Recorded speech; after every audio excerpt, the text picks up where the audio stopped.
افغانانو ته د ابادۍ او پرمختګ تازه دوه مهم خبرونه راغلل. پکتیکا کې د څه باندې $1 میلیون په لګښت د 9 مارکیټونو د جوړېدو چارې پیل شوې. د پکتیکا ولایت په مرکز خیرانه کې د خصوصي سکتور له لوري د $1.5 میلیونه په لګښت د 9 پوړیزو مارکیټونو د جوړولو چارې پیل شوې.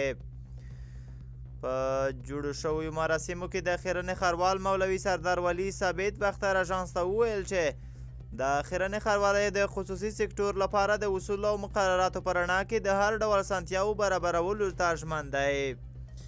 د دغو مارکیټونو مالک رئیس نیازي وویل چې په هیواد کې د بشپړ امنیت تامین د حکومت او ولس ترمنځ صمیمانه اړیکې د ښاروالۍ له لوري د خصوصي سکتور لپاره د اړینو اسانتیاو برابرول او د پکتیکا ځانګړي ترانزیټي موقعیت هغه فکتورونه دي چې هغه یې د پانګونې ته هڅولی دی.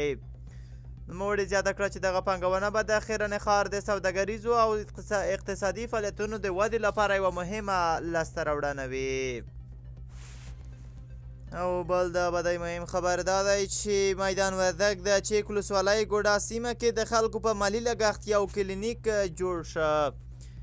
د میدان وردګ ولایت د چیک ولسوالۍ په ګوډا سیمه کې د خلکو په مالي ملاتړ د $1.2 میلیون افغانیو په لګښت یو کلینیک جوړ او ګټې اخیستنې ته وسپارل شه.